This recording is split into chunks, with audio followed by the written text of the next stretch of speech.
히브리서 말씀에는 너희가 마땅히 선생이 되어야 할 터인데 여전히 아직도 젖이나 먹고 단단한 것을 먹지 못할 자가 되었다 말씀하지요. 젖과 단단한 자. 고린도전서 2장 말씀에도 사도 바울이 고린도교회 교인들에게 너희가 젖밖에 먹을 수 없는 자들이다. 그래서 내가 젖으로 너희를 먹이고 밥으로 아니하였노니 밥은 감당하지 못할 것이다.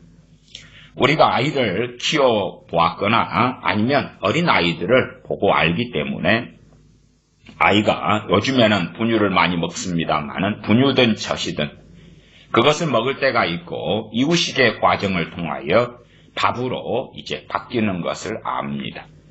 고린도교회 교인들이 성령 은사들이 어느 교회들보다 풍성하였습니다.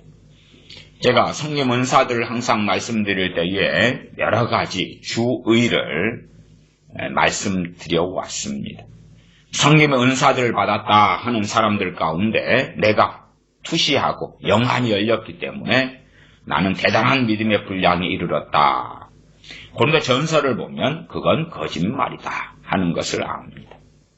그럼에도 이제 주님의 사도들이나 사도 바울 등이나 바나바 사도 등의 또한 스데반 집사님도 그렇고 빌립 집사님도 그렇고 참으로 주님과 가까웠던 하나님의 사람들에게 놀라운 성령의 은사와 능력이 또한 함께했던 것도 우리가 성경을 통해서 봅니다.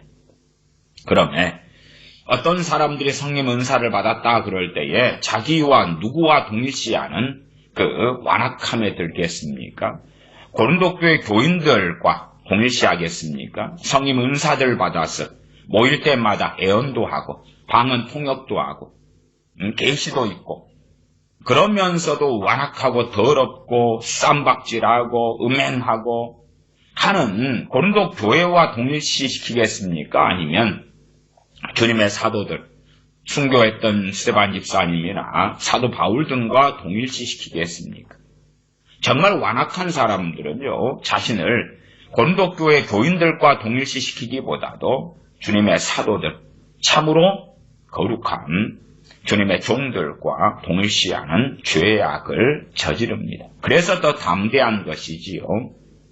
그러나 성령의 은사들을 받았다 해서 그 사람이 거룩해지는 것이거나 그 사람이 하나님의 뜻대로 살거나 영적인 장성한 분량에 이르는 것이 결코 아닙니다. 어떤 사람은 어떤 성령 은사를 받아서 현상적으로 나는 영안이 열렸어, 나는 투시를 해 하는데 그런 사람은 이미 미혹에 잡힌 사람들이라는 것을 알 수가 있습니다.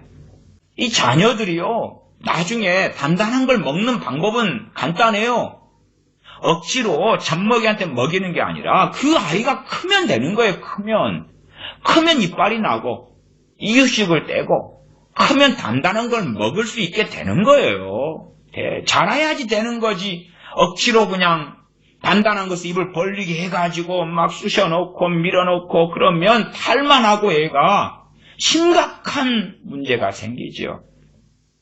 잘하면 되는 것이 잘하면. 먹고 자라고 성장하면 나중에 단단한 걸 먹을 수 있게 돼요. 문제는 단단한 것도 못 먹는 많은 목사의 감투를 쓴 사람들이 그걸 가지고 마음대로 해석하고 가르친다는 거예요. 그리고 자기는 안다고 생각하는 거예요. 교인들도 마찬가지예요. 교만해지고 무식해지고 무지해져서 억지로 푸는 거예요. 억지로 성경을 풀어요.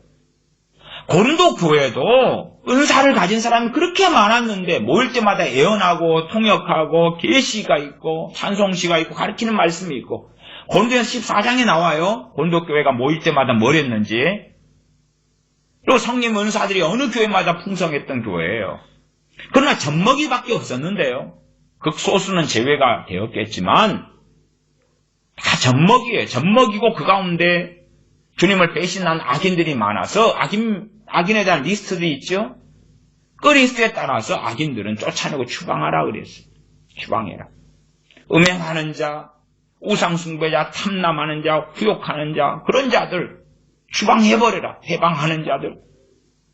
그들은 형제가 아니다 그 말이죠. 이방인이다 그 말이에요.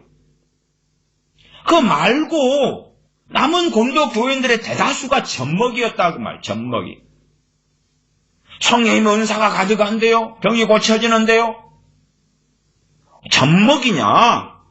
그렇지 않느냐 수준은요. 말씀을 얼마나 이해할 수 있느냐 없느냐가 관건인 거예요. 젖먹이가 성경을 마음대로 이해할 수 있다? 세상의 어리석은 사람도 다 알아요. 다 알아. 응? 젖먹이한테 5만원권 지폐를 맡기면 어찌 됩니까? 1억짜리 수표 맡기면 어찌 돼요? 젖먹이가 알아요? 입에다 넣어버리든지 아니면 물에 담가버리든지 그래요. 예? 굳세지 못해요. 어린아이는 작은 고통만 닥쳐도 울잖아요. 울어. 그런 것처럼 마음도 약해. 젖먹이 크리스천은 이런 상황이에요. 몸뚱아리는 어른이 됐는지 몰라도, 몸뚱아리는 신학교 나와서 목사가 됐는지 몰라도 실상은 그렇지 않아요. 말씀을 제대로 모르는 사람은 그가 거듭난 하나님의 자녀일지 몰라도 젖먹이에 불과한 것이에요. 말씀이 내가 최소화하는 지혜가 있는 사람이면 이 말씀이 어려운 말씀이 쉬운 말씀인지가 분간이 돼야 돼. 난이도를 분간할 수 있어야 된다고 말이에요. 저는 목회자들 많이 만났습니다만 말씀의 난이도를 대부분 구분을 못 하시더라고요. 난이도를 구분해야지만 교인에 따라서 말씀을 분별해서 먹일 거 아니에요. 근데 자기가 난이도를 몰라요. 난이도를. 뭐가 어려운 말씀이 쉬운 말씀이 자기도 몰라요. 그럼 소경이지요. 자기도 최소한 젖먹이거나 무식한 자지요. 난이도를 몰라요. 어려운 거 쉽다 그러고 쉬운 걸 어렵다 그러는 거예요. 세상 사람들도 야 이건 덧셈 뺄셈 나눗셈 곱셈 분수 쉬운 산수 수학 미분적분 삼각함수 이거 어려운 거 알지요. 근데 말씀을 목회자가 돼가지고 어느 말씀이 쉬운 건지 어느 말씀이 어려운 건지 모르는 거예요. 어려운 걸 자기 마음대로 풀면서 쉬운 거라 그러고 계시가 왔다 그러고 쉬운 것은 또 쉬운 것도 잘못해서 어렵다 그러고 스스로 미망에 빠져버린 거예요. 아무리 쉬운 글자라도 소경된 사람한테는 다 어려운 거예요. 이제 안 보이는데 앞이 안 보이는데 뭐 어떻게 읽어요 글자를.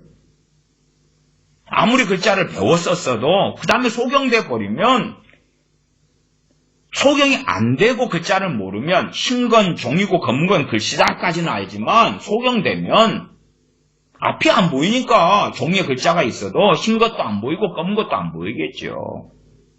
그런 사람들이 유감스럽게 많은 거예요. 우리는 하나님 말씀을 성령님께서 이끌어 주셔서 내게 맞는 젖을 먹고 내게 맞는 이유식을 먹고 내게 맞는 단단한 것을 먹고 그리고 말씀 해석에 상당히 주의를 기울이고 그리고 말씀 가운데 주님을 알아가야 돼.